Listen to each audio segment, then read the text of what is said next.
जैसा कि नाम है, आप तक पहुंचाएंगे सही और सटीक खबर। जनता की सुननी है और सरकार को सुनानी है। ये है आई ऑफ ट्रुथ। संसद में बीजेपी के चाणक्य यानी अमित शाह जिस तरह से विपक्ष के हर एक सवाल का बेतोड़ जवाब दे रहे हैं, आंकड़ों के साथ, आत्मविश्वास के साथ, और सबसे ज्यादा चाणक्य हर सवाल को एक हल्के फुल्के मजाकिया अंदाज में पेश करके विपक्ष को बोलने के लिए, गुस्सा करने के लिए कोई मौका ही नहीं दे रहे। और शायद यही कारण है कि सोशल मीडिया पर इस बार सबसे ज्यादा अमित शाह की लोकसभा और राज्यसभा में दी जाने वाले बयान वायरल हो रहे हैं। लोग उन्हें देखना सुनना पसंद कर रहे हैं। पर अमित शाह के इस अंदाज, इस रणनीति को भेदने के लिए विपक्ष और खास तौर पर कांग्रेस पूरा जोर लगा रहे हैं।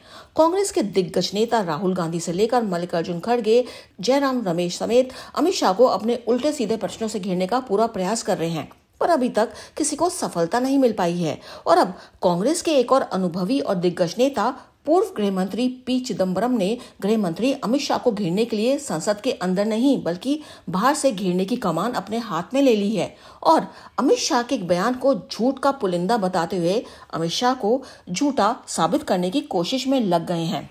दरअसल माजरा यह है कि राज्यसभा में अमित शाह ने कांग्रेस के शासनकाल और चिदम्बरम पर करारा वार करते हुए कहा था कि चिदम्बरम के गृह मंत्री रहते अफजल गुरु को फांसी नहीं दी जा सकी। इस पर पी चिदम्बरम बुरी तरह भड़के हुए हैं और अमित शाह को झूठा साबित करने की कवायद शुरू कर दी है।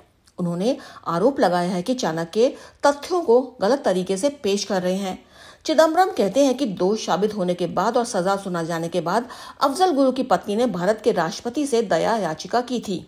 खैर, असलियत सबको पता है कि चिदम्बरम 2008 से 31 जुलाई 2012 तक गृह मंत्री थे और अफजल को 9 फरवरी 2013 को फांसी दी गई। तो अब अमित शाह ने झूठ कैसे बोला, ये अजब गजब ही है। इससे पहले भी चाणक्य ने राहुल गांधी की ओर से चीन को जमीन दिए जाने वाले आरोप पर मजाकिया अंदाज में वो करारा जवाब दिया जिसे विपक्ष हंसा भी और परेशान भी हुआ। अमित शाह ने 1962 के युद्ध में अक्साई चीन का 38,000 वर्ग किलोमीटर हिस्सा चीन को देने पर तत्कालीन प्रधानमंत्री जवाहरलाल नेहरू का जिक्र किया और कहा, नेहरू ने खुद संसद में कहा था कि वहां घास का एक तिनका भी नहीं उगता, उस जगह का क्या करूं। चाणक्य रुके नहीं और अपने सिर पर हाथ फेरते हुए कहा कि नेहरू जी का सिर मेरे जैसा था, बाल नहीं थे।